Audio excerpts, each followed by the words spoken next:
जलने वालों को जलने दो, आर्यन की आग। कहानी शुरू होती है। रात के 11 बजे का वक्त था। आर्यन अपनी पुरानी बाइक से शहर के सबसे महंगे कैफे के बाहर रुका। बाहर खड़ी गाड़ियों में से हर एक करोड़ों की थी। BMW, Audi, Mercedes. और आर्यन की बाइक, टूटी हुई हेडलाइट, खड़खड़ाती साइलेंसर और एक पुराना नंबर प्लेट। लोग हंस रहे थे, कुछ बातें बना रहे थे। भाई, ये कैफे तो रईसों के लिए है, ये अंदर कैसे जाएगा? किसी ने कहा, शायद जोमेटो वाला होगा। आर्यन मुस्कुराया, कुछ नहीं बोला, बस अपनी जैकेट झाड़कर अंदर चला गया। 2 साल पहले आर्यन का हाल कुछ और था। कॉलेज में लोग उसे फकीर कहते थे। न पुराने कपड़े, न स्टाइल, न पैसे, पर दिल में आग थी। वो कहता था, एक दिन ऐसा आएगा जब जिनसे जलते हो वही लोग मेरे नाम से जलेंगे। कॉलेज में ही उसे एक लड़की पसंद थी, सिया। सिया अमीर घर की थी और उसके दोस्त सब चमक-धमक वाले। आर्यन जब भी बात करता वो बस मुस्कुराकर कहती, तुम अच्छे हो, लेकिन तुम में वो बात नहीं है जो मैन ऑफ सक्सेस में होती है। यह बात आर्यन के दिल में तीर की तरह लग गई। आर्यन का सफर। कॉलेज खत्म होते ही सबने जॉब पकड़ ली, पर आर्यन ने एक सपना पकड़ा। उसने कहा, मैं किसी के नीचे काम नहीं करूंगा, मैं खुद काम दूंगा। वो दिन में चाय बेचता था, रात में कोडिंग सीखता था। लोग कहते, पागल है, चाय वाला बन गया इंजीनियर। दोस्त मजाक उड़ाते, रिश्तेदार ताने देते। कोई कहता,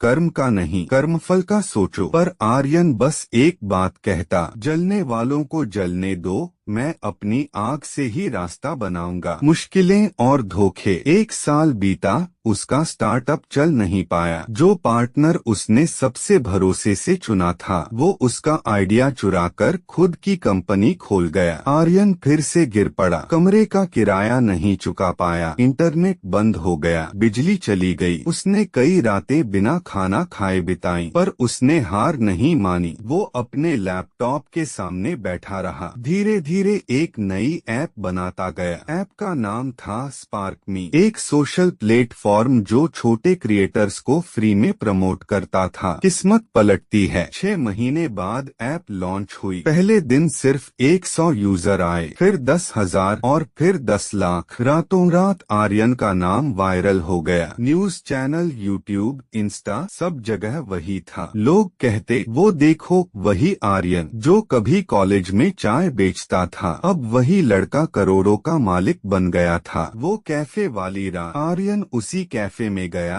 जहां पहले सिया और उसके दोस्त बैठते थे। आज भी वही टेबल थी, वही माहौल, बस अब कहानी बदल चुकी थी। सिया उठी, बोली, आर्यन तुम तो बदल गए हो। आर्यन मुस्कुराया, नहीं सिया, मैं तो वही हूँ, बस अब वो लोग जल रहे हैं जिनके सामने मैं झुका करता था। उसने अपनी कॉफी उठाई, धीरे से कहा, जलने वालों को जलने दो, मुझे अब अपनी चमक से मतलब है। सक्सेस का बदला। अगले महीने आर्यन को फोर्ब्स 30 अंडर 30 में जगह मिली। कॉलेज का वही दोस्त जो मजाक उड़ाता था अब उसकी कंपनी में जॉब के लिए आया था। आर्यन ने रिज्यूमे देखा और मुस्कुराते हुए कहा, तुम्हें याद है तुमने कहा था तू चाय बेचकर CEO बनेगा? देखो, अब मैं बना हूँ। अब बताओ, चाय दोगे या जॉब लोगे? दोस्त ने झेंप कर कहा, सॉरी भाई। आर्यन बस इतना बोला, कोई बात नहीं, जलना भी तो एक तरह की पहचान है। कहानी का अंत नहीं, शुरुआत है। आर्यन की कहानी आज लाखों लोगों के लिए प्रेरणा बन गई। उसका नाम अब सिर्फ एक कंपनी नहीं, एक सोच बन चुका था। वो इंटरव्यू में कहा करता था, दुनिया तुम्हारे सपनों पर हंसेगी, फिर तुम्हारी मेहनत पर जलने लगेगी। इसलिए सुनो सबकी, करो अपनी, और जलने वालों को बस जलने दो। कभी भी अपने हेटर्स से परेशान मत हो। जो तुमसे जलते हैं वो असल में तुम्हारी तरक्की को मान चुके हैं। इसलिए रुको मत, थको मत, बस चलो और जलने वालों को जलने दो। आपको यह कहानी प्रेरणादायक लगे तो वीडियो को जरूर शेयर करें। हर कहानी में छुपा है एक सबक। जुड़िए कृष्णवेर्स AI के साथ।